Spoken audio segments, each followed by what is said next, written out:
lewe. Dit is die tema vir die Paasseisoen.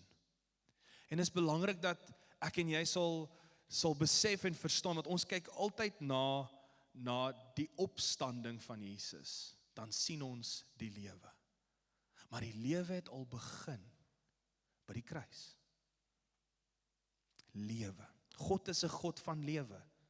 Hy lewe nie net nie, maar hy is ook die skepper van lewe. Hy is lewegewend en met al ons wetenskaplike groei deur die eeue en deur die tyd, is dit nog steeds iets wat ons nie kan begin nie. Ons kan lewe uit iets anders wat lewendig is, kan dit gebeur, maar ons kan nie lewe skep nie. God is die bron van lewe. Hy het lewe begin. Selfs in die dood van Jesus, soos ek nou net gesê het, die kruisiging, daar het lewe begin. Hy het sy lewe gegee. En Jesus se dood word dikwels die offer genoem, as ons in die skrif kyk. En dis nogal een van die groot verskille as jy die offers by die Jodese tempel en ander godsdienste, dit was nogal 'n groot verskil. Die offers by die Jodese tempel is buite doodgemaak. Daar mag nie dood in God se teenwoordigheid ingekom het nie. Net die bloed mag in sy teenwoordigheid ingekom het. Levitikus 17 vers 11. Dit is daai gedeelte waar hy sê, omdat die lewe van die liggaam in die bloed is. Self die priesters en die voorwerpe moes met bloed gesprinkel word. Niks wat na dood lyk of ruik, mag in God se teenwoordigheid ingegaan het nie. God is 'n God van lewe. Nog 'n verskil tussen die Jode en die ander godsdienste, ons praat nou hiervan in die Ou Testament, né? Is daar was dooie standbeelde van gode in die ander godsdienste. Hulle het 'n manier gesoek om uit te beeld, hierdie is die gode wat ons aanbid. Maar nie die Jode nie, want God het sy eie beeld gemaak, die man en die vrou, mens, volgens sy beeld. Dit wys ook vir ons, God is 'n God van lewe. Soveel so dat hy self sy beeld lewendige wesens is. So die uitnodiging vir die seisoentyd, vir hierdie Paastyd, is om te sien hoe Jesus in sy dood en in sy opstanding juis die God van lewe is, wat iets amazing en wonderliks kom doen.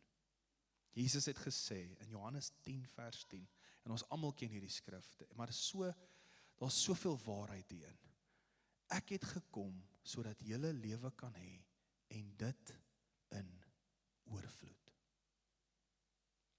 Vandag moet jy besef, hy het gekom vir jou gesterf sodat jy lewe kan hê en dit in oorvloed.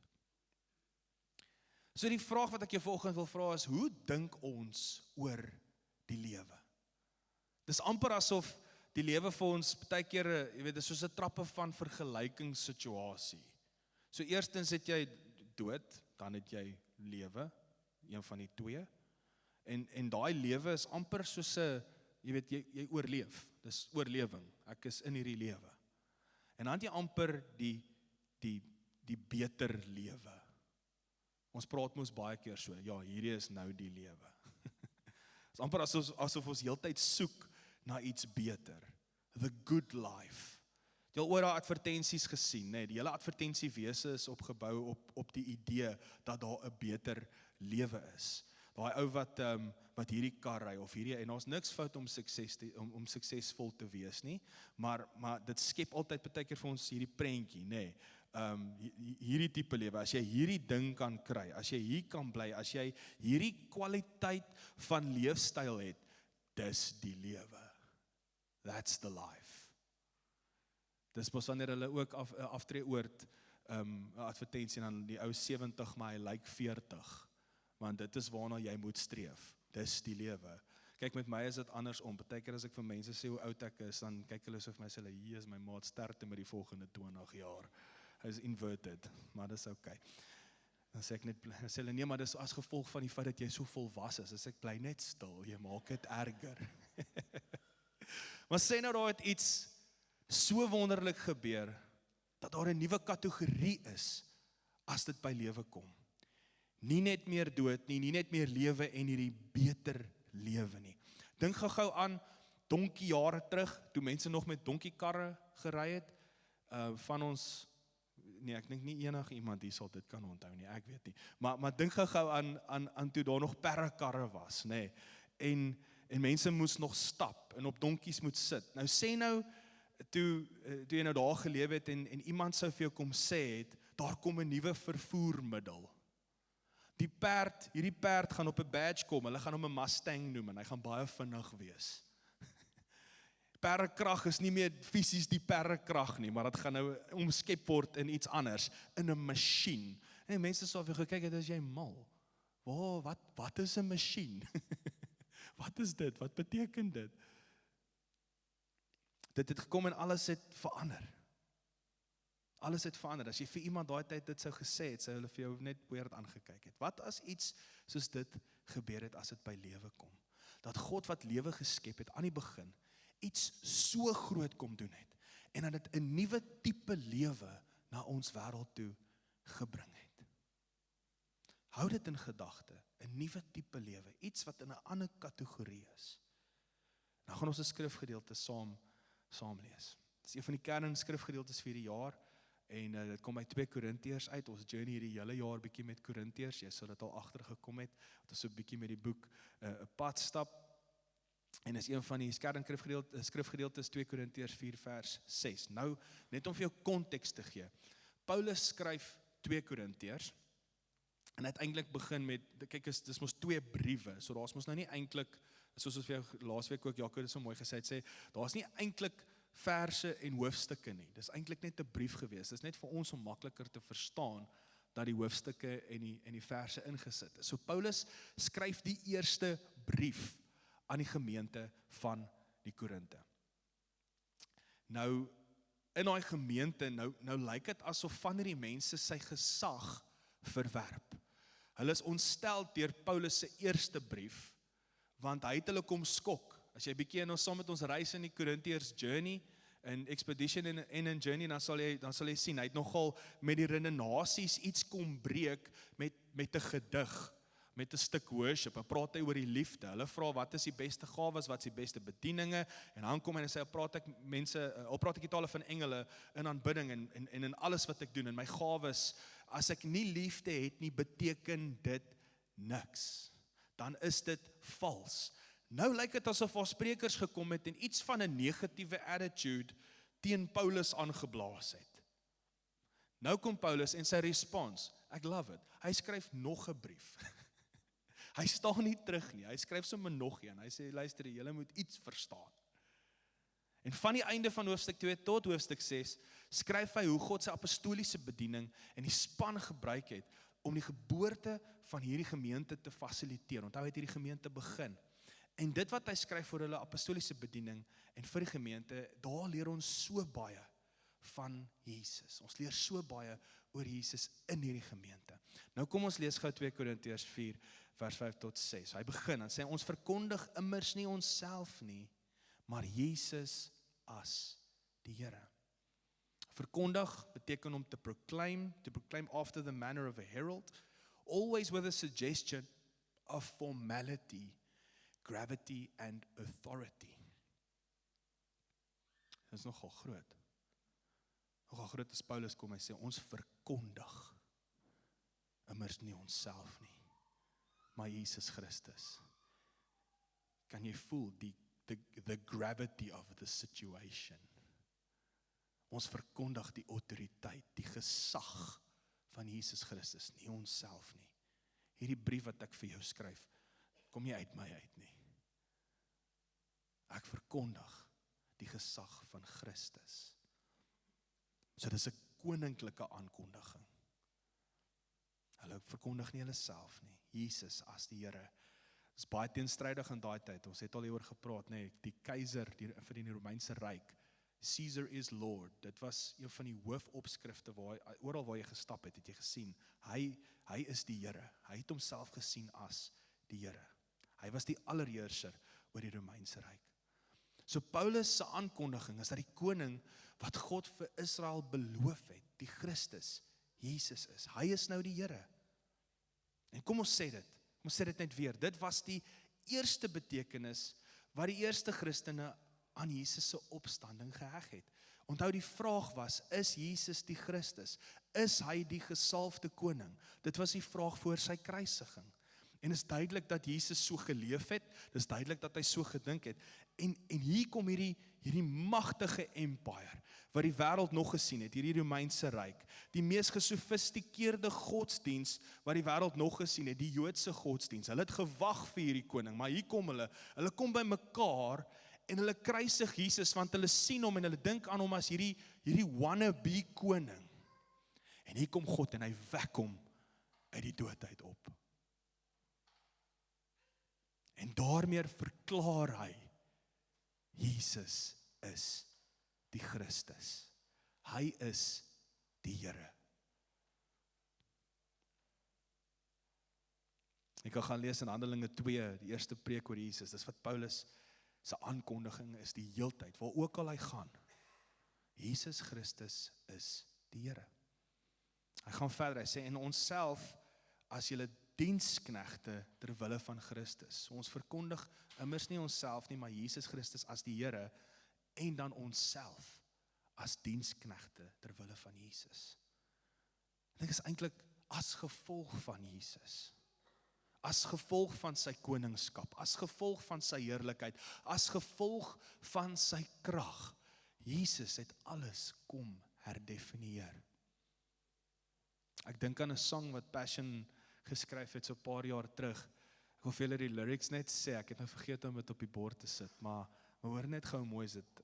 Hulle sing, hulle sê, you did not speak and you made no sound. You died for your accusers. And as your blood fell to the ground, you redefined my future. Hy het alles kom herdefinieer. He redefined your future. Paulus skryf, hy sê die koning se boodskappers is diensknegte van die gemeente. Want hierdie koning, Jesus Christus, dit was sy missie, hy het kom dien. He came to serve. En dan skryf hy in vers 6. Want God wat gesê het, laat daar uit duisternis lig skyn. Dit is hy wat in ons harte geskyn het, om ons te verlig met die kennis van die heerlikheid van God in die aangesig van Jesus Christus. So baie opgevat in hierdie een sinnetjie. So ek wil hom so stukkie vir stukkie vir jou afbreek. Want God het gesê, laat daar lig wees. So die skrif begin, God is die skepper, en dis sy skepping, en dis hoe lewe begin het. God het die hemel en die aarde geskep. Die aarde was woes en leeg, en duisternis was op die wêreldvloed, en God het gesê, laat daar lig wees. Van die lewe in die fynste blaartjie, tot die grootste diere, tot die mense, alles het hier begin, laat daar lig wees. Daai God het mens geword, en hy het 'n gesig en 'n naam gekry, Jesus Christus. En deur Jesus is hy nou weer besig met 'n soortgelyke werk. Hy skyn lig in die duisternis. Hy skyn lig in mense se harte.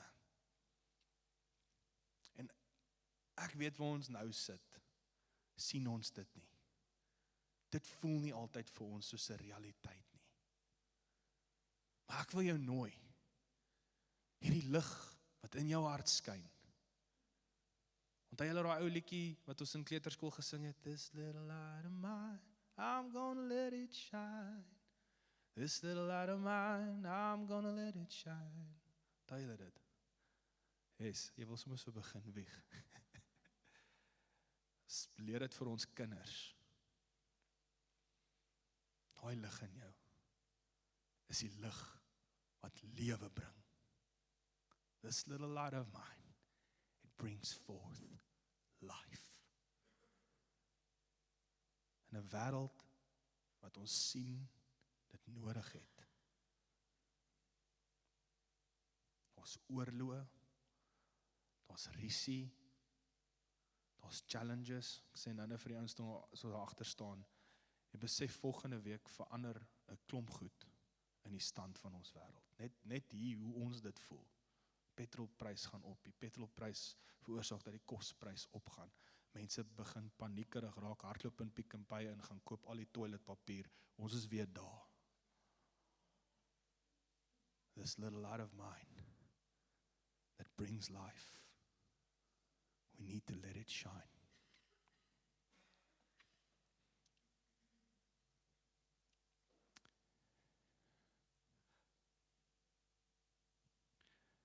Kan maklik klink, God net wil mense help om nie in die duisternis te lewe nie, maar dit is baie groter. Paulus sê, God begin met nuwe skepping. Dis wat hy beloof het in Jesaja 65, hy sê, want kyk, ek skep nuwe hemele en nuwe aarde, en aan die vorige dinge sal nie gedink word nie, en hulle sal nie in die hart opkom nie. God gooi nie die skepping weg en weet wat sou hy daai sê ding, hy maak nie nuwe dinge nie, hy maak alles nuut. Hy maak dinge nuut. Openbaring 21 vers 5 in die Engelse vertaling, daar staan, behold, I am making all things new. Hy vernuwe. Dis die storie van die Bybel, hy begin met skepping en hy eindig met nuwe skepping, 'n nuwe hemel en 'n nuwe aarde. En Jesus ook in sy dood en in sy opstanding was dit die hoogtepunt van hierdie hele skrif. Dit gaan oor skepping en nuwe skepping. Dis 'n God wat geskep het en nou deur hierdie lig wat in ons en deur ons skyn, kom bring hy nuwe lewe. Nuwe skeppingslewe. Is dit nie wat ons praat so oor die doop, nee, dit is wat Romeine 6 vers 4 sê, hy sê deur die doop is ons dus saam met hom in die dood begrawe, sodat net soos Christus deur die magtige heerlikheid van die Vader uit die dood opgewek is, ons so ook 'n nuwe lewe kan lei. Die lewe van God se heerlikheid leef in my en in jou. En in daardie nuwe skepping het ons nou begin. So as die eerste skepping die skepping van lewe is, en as die werk wat God deur Jesus kom doen het nuwe skepping is, dan is dit mos nou ook 'n nuwe tipe lewe. So hoor wat skryf Paulus later, hy sê in vers 10, dan sê, sterwe van Jesus dra ons altyd in ons liggaam met ons saam, sodat ook die lewe van Jesus in ons liggaam sigbaar kan word. So in ons liggaam dra ons nog die lewe van die eerste skepping, maar nou het ons ook 'n ander lewe wat ons dra. Niks minder as die lewe van Jesus Christus homself nie. 'n Nuwe tipe lewe wat in ons lewe. En ons moet vir mekaar sê, dit is deur die krag en die bemagtiging van die Heilige Gees. In die vorige hoofstuk skryf Paulus duidelik hieroor, hy sê, die Here is die Gees. Dit vat ons weer eens natuurlik terug na skepping toe, want God het daar gesê, uit die duisternis moet lig skyn, en dit was die Gees wat gebroei het oor die wêreldvloed. God, die Skepper, het in Jesus kom skyn, en dit was die begin van 'n nuwe tipe lewe vir my en jou, deur die werking van die Heilige Gees. Paulus het geleer om, as ons na daai briewe kyk, eintlik na al sy briewe, dan sien ons, hy het geleer om vanuit die krag van hierdie lewe te lewe. Sy hele lewe het betekenis gekry. Hy sê in vers 16 later, dan sê hy, daarom gee ons nie moed op nie, want selfs al vergaan ons uiterlike mens, word ons innerlike mens van dag tot dag vernuwe. So in ons uiterlike mens is daar nog hierdie effek van Adam se sonde, maar daar is nou 'n ander lewe binne ons aan die werk. Romeine 8 vers 11, hy sê, as die Gees van hom wat Jesus uit die dood opgewek het, in julle woon, sal hy wat Christus uit die dood opgewek het, ook julle sterflike liggame lewend maak, deur sy Gees wat in julle woon. Paulus skryf dat hulle en ons hierdie lewe deur die buitengewone krag van God sal ontvang. Dis nie hulle wat die lewe skep en bring nie. Dis nie ons nie, dis God wat dit doen.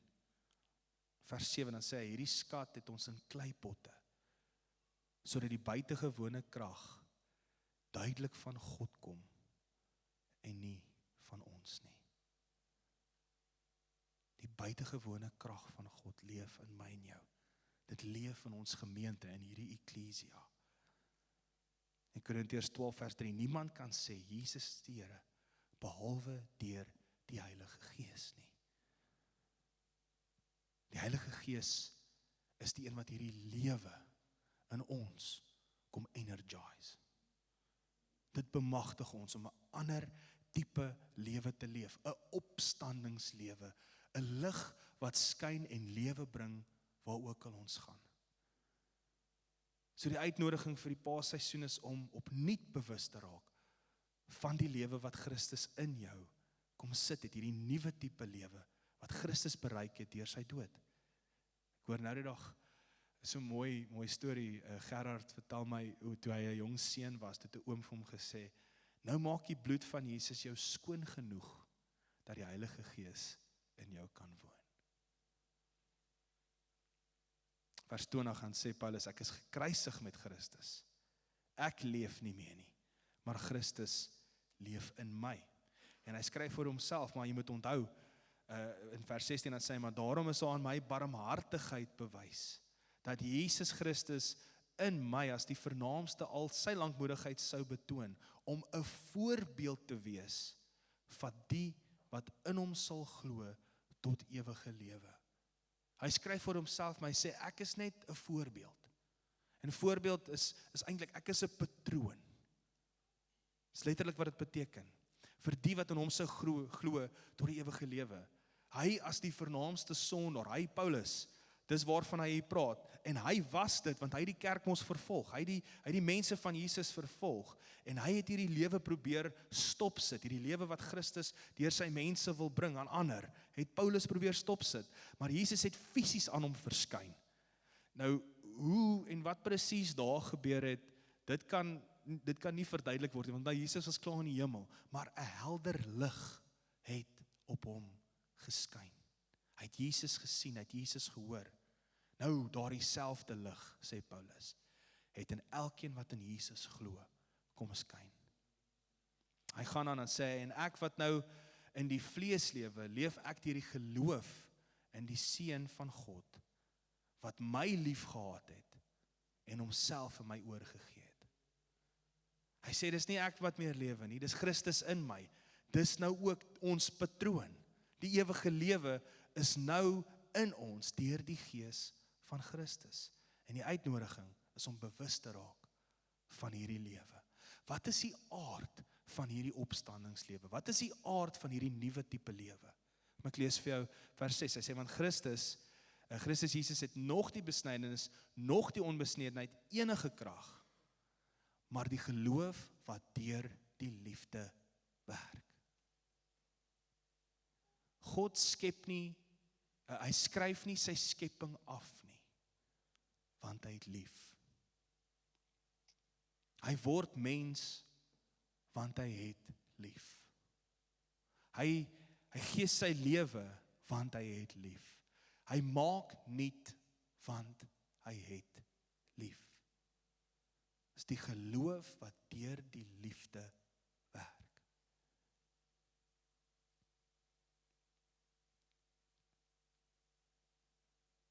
God het hierdie lewe in ons kom besit. En die skrif praat van die erdekruik, 'n skat wat in ons is soos 'n erdekruik. Hierdie lewe is in ons. Deur jou elke dag lewe, is God besig om in jou te werk, ter wille van hierdie wêreld. Ons lyk nie altyd soos veel nie. But this is lamb country.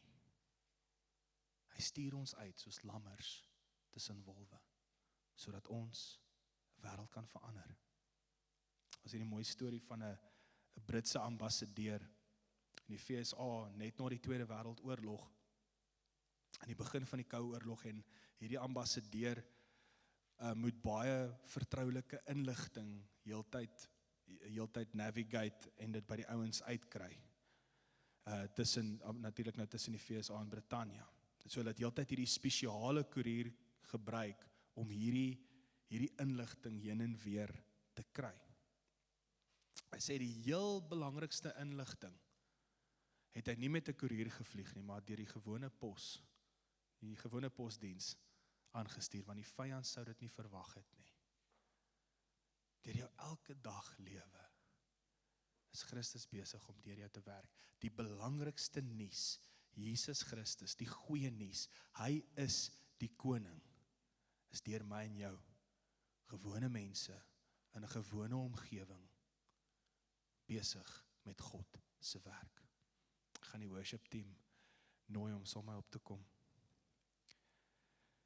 Deur al sy briewe kom jy agter dat Paulus weet daar's magte in hierdie wêreld, in hierdie bedeling wat nog nie Jesus se koningskap erken nie. Wat hierdie diepe lewe probeer stop. En hierdie magte het gedink hulle kan dit doen deur Jesus dood te maak, nee. Maar dit was toe die groot oorwinning. Dit was die oorwinning, dit was sy dood. En ons gaan Goeie Vrydag bietjie daaroor gesels en die lewe wat in die kruis is. Maar dit is die krag wat ons hierdie tydperk vier. Jesus het deur sy dood en sy opstanding met niks minder as nuwe skepping begin nie. En daardie tipe lewe, daardie opstandingslewe woon en werk in my en jou. En is die liefde van Christus. Dit is die DNA van daai ewige lewe wat in jou lewe. In jou persoonlikheid, jou gawes, jou talente, jou ervarings. Hy kom nie om te vernietig nie, maar hy kom om te vernuwe. So hoe dink jy oor lewe? Ek vra hom net vir 'n oomblik dalk jou oë toe te maak en miskien net hier aan te dink. Hoe dink jy oor lewe? Is dit net dat dit is die lewe, ek oorleef net? Of miskien is dit, daar is hierdie beter lewe waarna ek jaag, waarna ek streef? Of is dit die beseffing dat die ewige lewe deur Jesus Christus in jou kom skyn?